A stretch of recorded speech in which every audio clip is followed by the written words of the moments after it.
Morning. Today is Saturday. It's middle of September. I didn't look at the date, so oh well. It's been a shit week though, because the two big ones, there was a person who was politically assassinated, and despite the fact I'm not on the same side of the aisle as they are, I do think it needs to be said that the minute you start resorting to violence over politics, the ability to have any kind of polite discourse in politics is gone. That does need to be said. And in the Bigfoot community, we're a little bit smaller because of the loss of Dr. Jeffrey Meldrum, who, number one, condolences to his family. Rest in peace, Jeff. You were like one of the few people who never shook my respect in the community. I at times questioned some things about you because I still think there are no sacred cows, but you were like always the one scientific guy who, despite your one dalliance with Todd Standing, I don't think he ever convinced you of anything. Rest in peace, sir, and the community is smaller for the lack of you. I hope that your passing into the next world is a peaceful one and that you find a better life there. That being said, we're local today, and we are going to we're going into an area a little further in than I normally do to have a look around. And I didn't get to Vermont for a number of reasons that were, well, I didn't get there. So we're here today. Next week we will, but let's get going. And I am going to also have a little bit of amusement. The little kid on his dirt bike that would have been in here illegally saw me here, knew he shouldn't be here, turned around and left all dejected. So that does kind of crack me up. Anyway, let's get going and see what we find. We're back, and we are... That plaque over there literally is the state line. So I have to stop and turn around here, or I am committing a crime of carrying without a permit in Massachusetts, which we are not going to do. I think the only state in the union that's probably less friendly to the notion of doing that is either going to be Rhode Island, Massachusetts, or Hawaii, with honorable mentions to California and a few others, and some, just for the sake of bantering about it real quick, Connecticut I've seen a couple of videos where they kind of go over all the most like two-way friendliness in a state. Connecticut's not that great either, but I actually didn't find the process, other than the waiting for all the background check shit, to be overly burdensome. The guy who taught the class, ironically a very two-way friendly person, very pro-NRA, ironically living in Massachusetts of all places, was an interesting dichotomy. But what he said was Rhode Island is the one where you have, it's like they can just like turn you down because they feel like it. We're going to actually go along here, but we're going to hop in here. I haven't been in here. Although we're going to pay mine to where the state line is. I don't like surprises like that.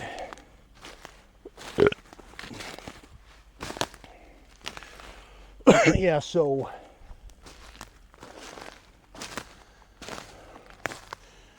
the ugliness of the week is the loss of Dr. Meldrum. I think it's fair to say he will be missed in the community because he is one of those icons. Even if you're not into Bigfoot, you know who he is probably.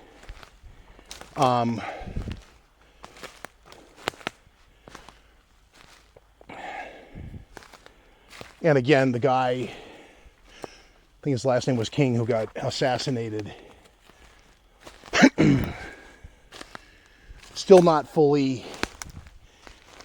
accepting of any spin on the reasoning why the person who shot him did. Mainly because I haven't read an actual seemingly credible news story on it yet, and with the internet and all the fake news and freaking AI generated misinformation schlock out there. I kind of am going to wait to let the story mature a little bit so that there's a more feasible explanation. Some people are automatically assuming he's a left-wing nut, and others have said he came from a MAGA family, and that's politics in the heat of the moment. And I inherently distrust that. There's somebody out here shooting. So, but not being hunting season yet, they don't have any business taking pop shots. Not that I can't return the favor, but that's mishaps of that nature get ugly very quickly, so we're not going to do that, obviously.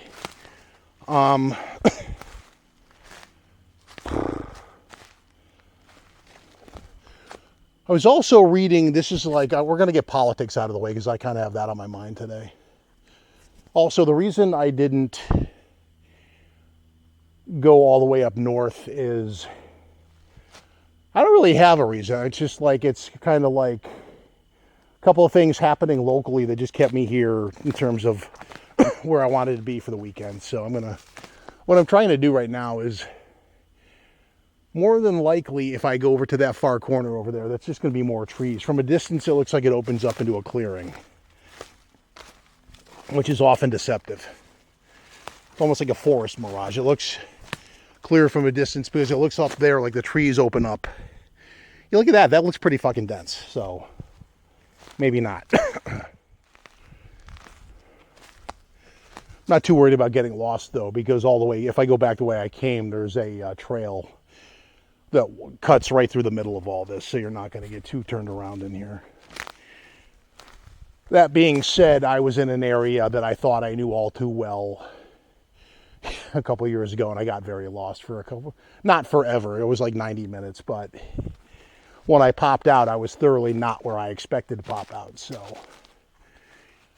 don't say it can't happen. Anyway. I also read an interesting thing, I don't know how people feel about the Atlantic, that's the source, about a U.S. citizen who was detained by ICE. And this is a guy who, if you look at him, he doesn't look Hispanic. He looked white.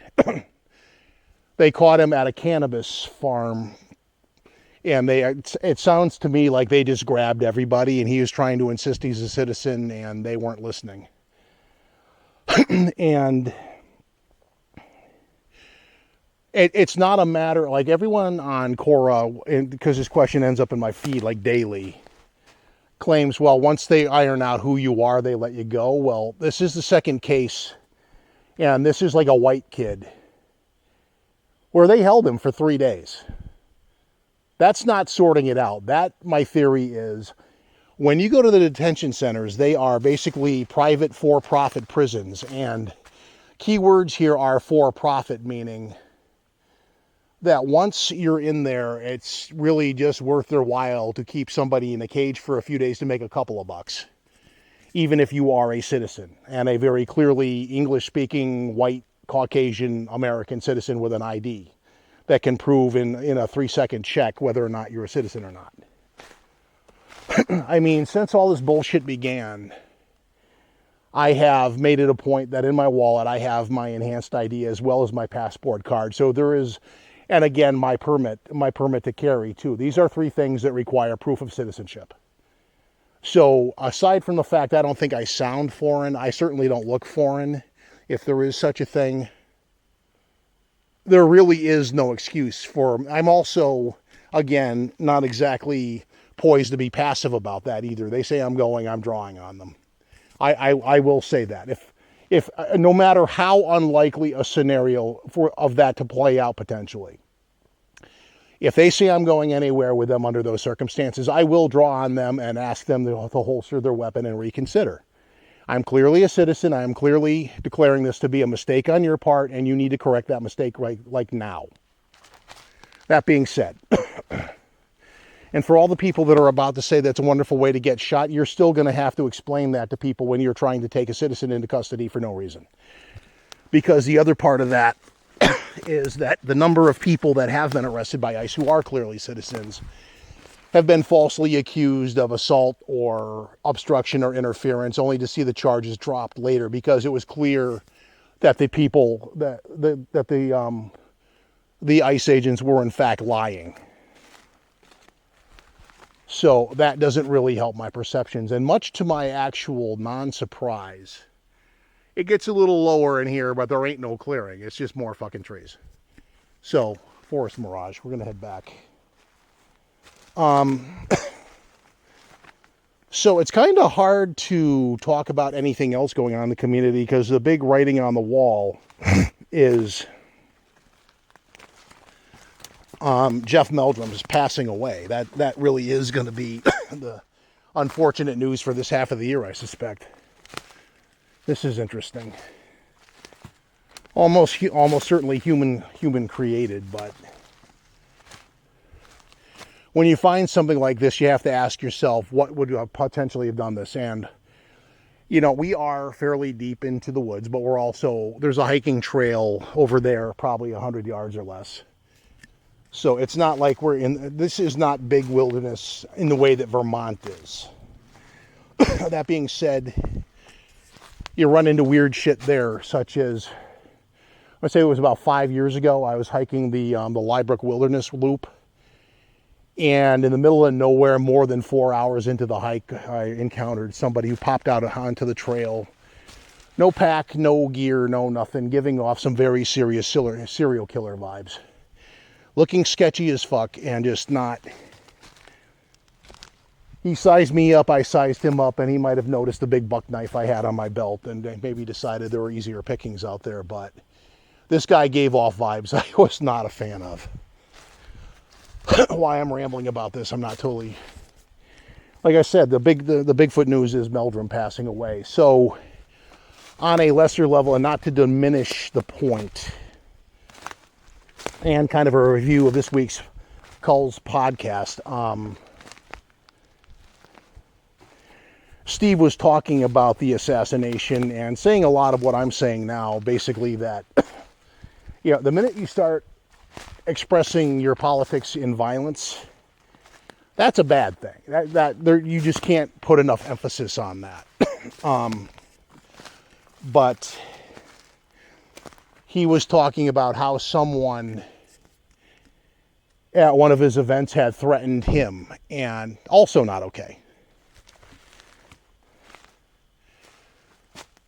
And kind of a confessional at this point for myself. So in my own dealings, I'm not the hoax buster on a level that Culls is, because that at this point in time in his Bigfooting career, if there is such a thing, which is a lot of debate in its own right, that seems to be his major shtick, is that he is a hoax buster. Has been for a long time, but that is like the main thing he does. Calling out Todd Standing and shit like that recently as an example. But I'm not above calling BS where there is BS. And I myself have been threatened. I have been cyber stalked by multiple parties, and if I mention their names in Bigfooting, you would definitely know who they are.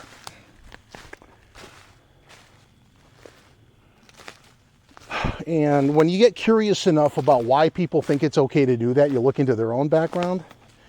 You find out in one case the person has multiple felonies in their past. And the reason why they work for themselves is good luck passing any kind of a background check, because your LinkedIn profile, and you know who you are, comes up right next to like 5 different consecutive docket numbers with you as the defendant for things like armed burglary and things of this nature. So aside from some other acts of plagiarism and intellectual property theft, this person is pretty shifty. I know for a fact that they have cyber stalked me for well over 10 years, off and on, as well as others. Others And this is like over disagreements on opinions relating to Bigfoot. Others have made threats, like physical threats. I have received a death threat. I didn't take it seriously at the time, but I carry now. So if you want to act on that, there are consequences should you fail, obviously. I don't mean to beat on that too much, but it's there. But the fun one, I will be nice and I won't mention their name, but again, this is somebody that if you travel in skeptical circles, you would probably know who this person is. I have been swatted in the name of online Bigfoot, believe it or not. And what I mean by that is somebody had attempted to call it a bogus welfare check. I've mentioned this in past videos, not this particular, but I got a call from a state agency dealing with mental health related things, and it was a welfare check. Why the hell they were calling from the far end of the state, I have no idea, because if there was actually a problem, you're not really in a position to intervene beyond making a phone call to local authorities. But the point is, this asshole from the other side of the country had called and attempted to, I'm guessing, force a psych eval or something. And I call those like soft swattings. You're basically false reporting a situation that will bring people in uniform to your door, and in the course of doing so, potentially, it's not quite a full swatting, but cops don't always have the best track record in handling people in potential crisis type situations. They don't.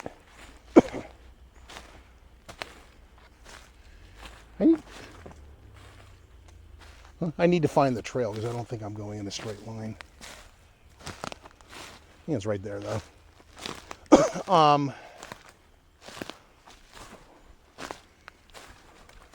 Yeah, I didn't plan on being lost in here all day, so we're gonna get back to the trail. Did a little romp in here, but that's the thing about this area, is it's very easy to not go in a straight line. And again, on this side of the line, I'm actually legal to carry. You go to that thing over there, not so much. So, knowing that, we're going to get back on the trail and not risk. I've never run into a ranger in here, but today would be the one day that happens, and I would just assume not do that. It's a conversation, if nothing else, I don't want to have. But yeah, this guy called the State Department of Mental something, and I got a phone call and I got a voicemail effectively insisting I call them back immediately so they don't have to escalate the matter. At first I thought it was a joke, but I'm like, you know what? The one moment that you do actually freaking try to ignore this. I've actually had something similar happen in completely different circumstances years before, and so I have some insight to how that can actually go sideways. In this case, however, I called them back and asked why the hell they were calling me, and they're like, we were given a heads up that you were in crisis, and I'm like, who said that? And I had to pretty much say, yeah, let me shut that down right now. Do I sound like I'm in crisis? Because to me, I don't sound like I'm in crisis. I would be curious who made that phone call, though. Are you allowed to tell me who did that? Because I'm smelling a false report. And the person on the other side of the phone was a wee bit of a dick about it and had to ask me some questions. Are you this? Are you that? Have you been depressed lately? Are you this? Are you that? Are you thinking about, like, no. Like, before The sound overhead, just so you know, we're about, despite being way in the woods, within 10 miles, there is an airport, and you get, there's a plane. They fly sort of low because they're coming in for a landing from places north of Connecticut. Every now and then you get military traffic from Westover Air Force Base too. Anyway, I had to like convince them, no, I'm not this. I'm not thinking about wasting myself. I'm not this or that. And then finally, I'm like, can we cut past the BS and accept the fact that you've received a false report, and I would like to know who did that, because I'd like to pursue options of holding them accountable. Because then I told them the story I'm about to tell you, and I'm like, this has actually happened before under different circumstances, but even though the intentions were good, the principles underlying this versus a swatting are not that far apart. You're bringing cops into an elevated situation, not knowing what they're walking into, and to some degree, through no fault of their own. But again, cops are not always the best responders to mental health situations, because mental health people need de-escalation and help for the fact they're in crisis. They don't need command and control. And way too many cops enter into a situation like that with bullshit thoughts of command and control when the person is not really going to respond in a rational manner because they're not having the most rational moment. And more than one person has ended up dead. Effectively killed by the cop, and one could argue murder.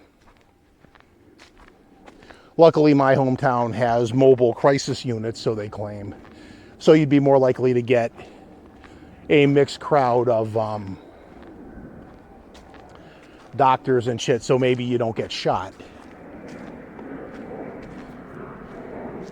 Man, it's a busy day up there.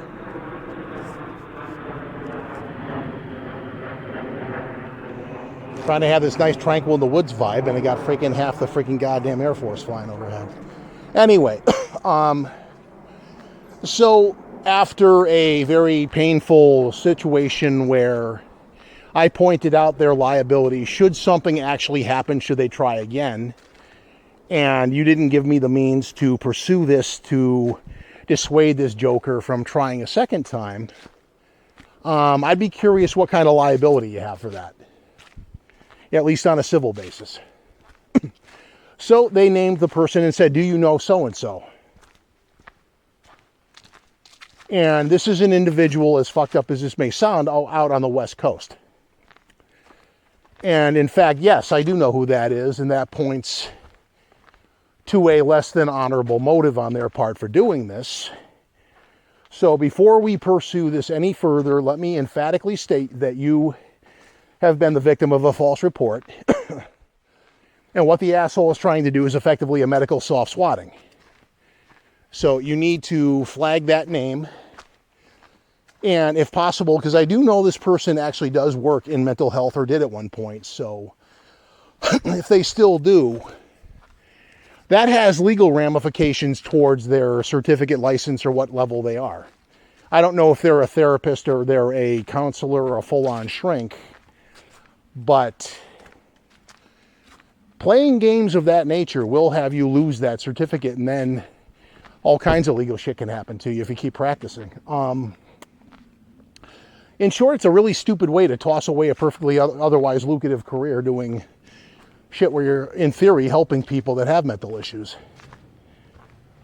I actually think it's a good thing that it's getting more compassionate attention these days, because nobody is immune to mental health shit. Nobody.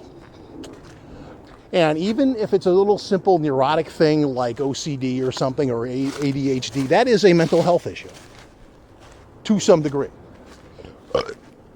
Some of them are manageable on a daily basis. I definitely have a minor form of OCD. It doesn't impact me overly negatively, but I do know I get twitchy if I leave the house and I don't jiggle the doorknob. Is this a rational thing to do? No. And that's a fucked up thing. I know this. but it is an obsessive compulsion. You are driven to do so obsessively because it's a fucking compulsion. That's what OCD literally is. Anyway, the other one that happened, and this is just, I'm kind of lending some spice to the situation to show where things can potentially go wrong. Years ago, I was working a job where I was only one of 2 people working IT for a company with 3 locations and well over 500 end users. And the person who I worked with had a lot more time in, and so they would take a 2-week vacation every summer, making this a team of me. And it was during this time that every single major system seemingly would break. So you're running around like a headless, overstressed chicken for the better part of 2 weeks. To add to this one, though, I also was on call for 3 days at the end of the weekend. By the end of that 2-week period, I was majorly sleep deprived. And in the course of oversleeping on a Saturday afternoon and missing dinner plans with my well-intentioned better half, she grew worried. And when I say well-intentioned, she was aware of the sleep deprivation situation, so I still feel to this day like she should have had more sense. But what happened. It is what it is, as the saying is abused. Instead, she got worried. She called in a wellness check, and that brought 2 very overzealous cops to my front door. Now, thankfully, they did not kick in the door, but the legal ramifications of this are, you don't enter somebody's house with a badge without A, some kind of warrant, B, consent of the party on the other side of the door, not the person with you who is not on the lease, emphasis mine, or with some form of exigent circumstances, the most commonly cited being somebody in immediate danger, be it a medical emergency or hostage situation or some numbnuts situation like that, or hot pursuit of a suspect, or you think they're flushing the cocaine down the toilet and you're going to lose the evidence. Those are the examples that are almost always cited by a cop in a situation like that. Instead, what you had was me apparently rather vocally and loudly snoring through the door. So clearly I was not dead. And it took them 30 or 40 minutes, I forget which, but it was at least half an hour before the maintenance guy for the apartment complex let them in. Which was also a Fourth Amendment right violation, because in Connecticut, landlords have to give you 48 hours notice or you need exigence. Example in that case, your water tank blows up and the person downstairs is being flooded out of their own house. That's legitimate. That's not what was happening. They had plenty of time to deduce I was not dead or in fear of dying or anything else. I was fucking asleep and snoring loudly. Now, whether I needed a sleep apnea machine or something, a CPAP machine, which ironically is what the company I worked for was making at the time, has a weird little coinky-dink. No. But they came in, and what happened from there what should have happened, let's start there. They should have come in and they found me sound asleep, safe and sound, and okay, he's fine.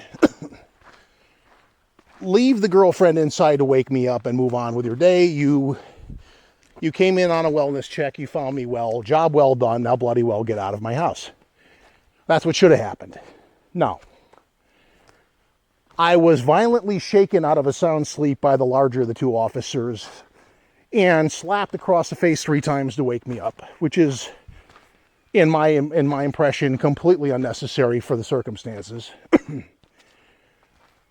To the point where his partner scolded him for being overly aggressive. Not the girlfriend, the other cop did this. And once I was awake and trying to, very quickly coming up to speed on what the hell was actually happening, he started searching the house dubiously, with dubious legality. My understanding is you're supposed to only be able to do a line of sight search. This guy went through every cabinet in the house, taking 20 minutes for a 1-bedroom apartment, just for context. And hello, frog. Little frog over there. Little wood frog. 2 little wood frogs. Signs of a healthy ecosystem, because of the indicator species they are. Those and newts and salamanders and shite. But he went searching for 20 minutes and became noticeably annoyed when he found my multivitamin and literally nothing else.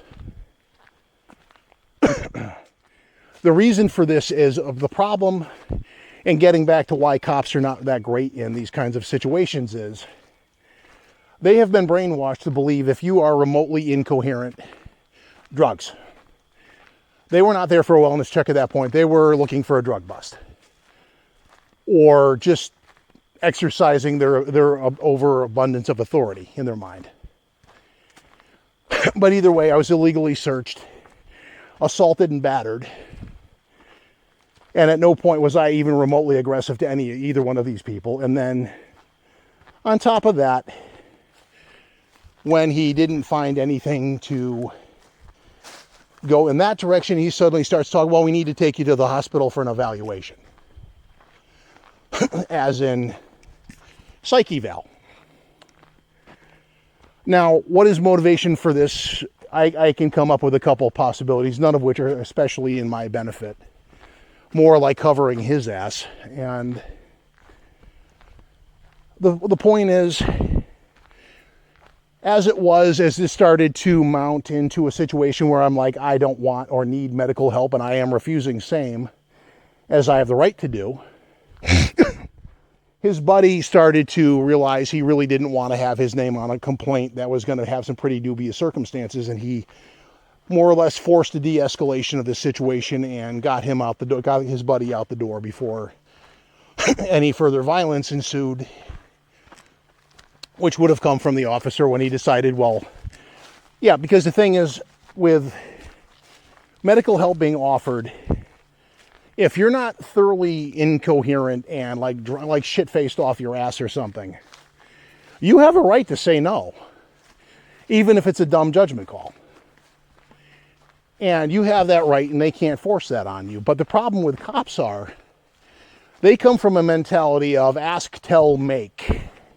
I've literally heard those words out of a cop's mouth. And when it comes to medical shit, that's not how that is, and they would be guilty of, I don't know what would that be? False arrest, medical kidnapping, which is a thing.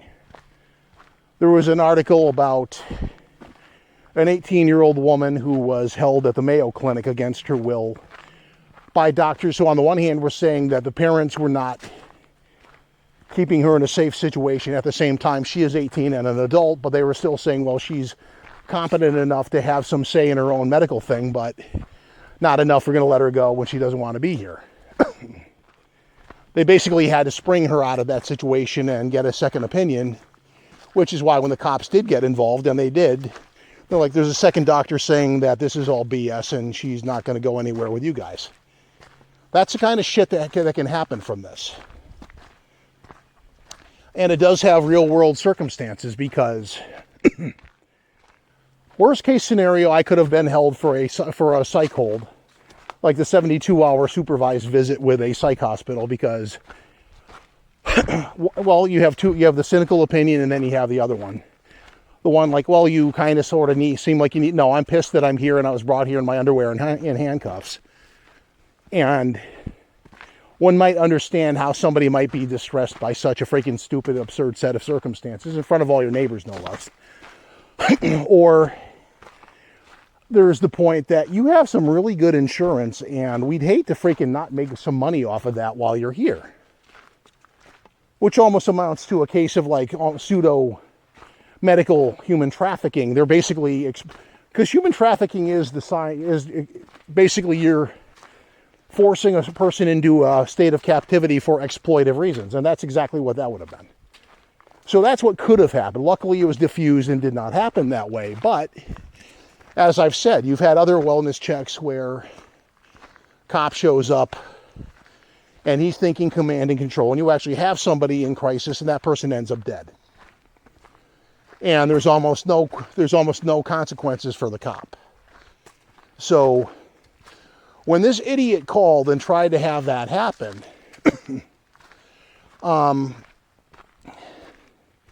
what they should be aware of is your hometown police did get a call. There is a file with your name on it. So if you ever do that again, there's reference material they're going to pick up when somebody complains about that. So, but that kind of shit does happen in Bigfooting, and it was over Bigfoot-related internet drama shit. As dumb and as petty and cartoonish as that sounds. So for calls, I mean, I am actually getting back to the original point in a rambling, arduous journey kind of way, but so for calls to be told, you know, somebody's going to show up at one of your events and take care of you. This is more than likely somebody with a dubious take on the subject who is basically what I call polluting the white noise with their bullshit. And because they don't like the fact that their airtime is being challenged, they start doing weird shit like this. Mark Zasky was a guy who got into it with the Tall Ones podcaster. Not to the point of violence, but to the point where he tried to DMCA strike this guy's podcast for the same reasons. He didn't like the fact that somebody was challenging the people like that just want you to take their word for it verbatim, and the answer to that is no. Faith in God, everybody else brings data. Old engineer saying. But, so there are people out there of questionable rationality in the community, unfortunately. And some of them you may encounter in the woods. Like I said, I encountered a guy in the Liebrook Wilderness area, in an area just like this, although the trail's a lot skinnier. And he would have popped out from the trees over there. There's no pack on him, no supplies. Painfully out of place. And had a look about him like he was sizing me up whether or not he was going to like get his latest victim or something. So, I don't know if Steve Kulls carries or not, because New York is another state that's not exactly the most friendly towards things like that, but it wouldn't shock me. But the thing is, there are people who are a little too two-way friendly, and I've been threatened by one of them. He has pointed out that he goes on a biking adventure through New England every year, and it wouldn't be that hard to find me. With the implication being he's going to have that big sidearm on his belt. What he doesn't realize, perhaps, and I actually have camped with this individual and seen him be stupid with gun awareness, but anyone who is dumb enough to drive with an unlicensed firearm all the way across the East Coast through states where you're not legal to have one is not really thinking with the most common sense. And I've seen that person do that. So the fact that he could have shown up at my front door packing a large pistol and learning the hard way that I know most of the cops in my neighborhood on good terms enjoy prison, because that's what you came across. I'm guessing 3 or 4 states to get here to have a chat with me with a big intimidating thing on your belt. Good luck with that in court, because there ain't no defense for that.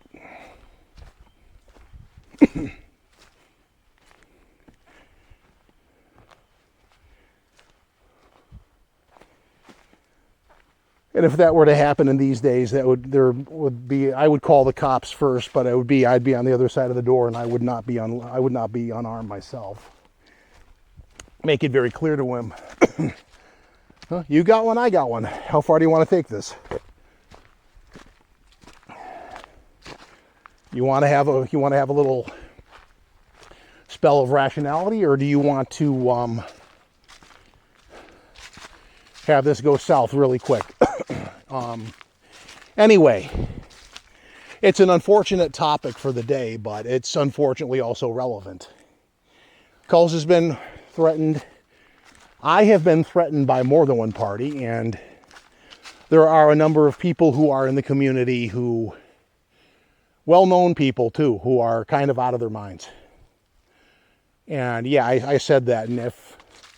And if you know who you are and you're going to threaten lawsuits and subpoenas again, remember the fact that you threatened to come to my door with a gun. And you did that on Facebook in writing, by the way. So even though it was only implied, very, very colorful coding for proceedings in court. Just saying. Anyway, I'm going to wrap that one up here because we've covered this painfully more than I'd like to. And we're starting to get an early changing of the colors. It's going to be a rusty fall, I think, in Connecticut. So next week we'll be up in Vermont, see what it's like up there. If you do go to Vermont, do understand it's the beginning of leaf peeping season. So leave early, because if you're going into the state further, you're going to be waiting a long time in a long line. When I leave Vermont to come home after a day out, my way's fine because I'm going the way they're not. But there's like cars lined up as far as the eye can see otherwise, just as a forewarning if you ever go up that way. But that's where we're going to leave this one. We're going to say like, subscribe, all the YouTube stuff. If you feel the need to leave a death threat or criticisms or call me names or threaten me. Not a good week to do it, but I can't stop you from doing it. And we'll catch you next time. Thanks for listening. And until then, bye.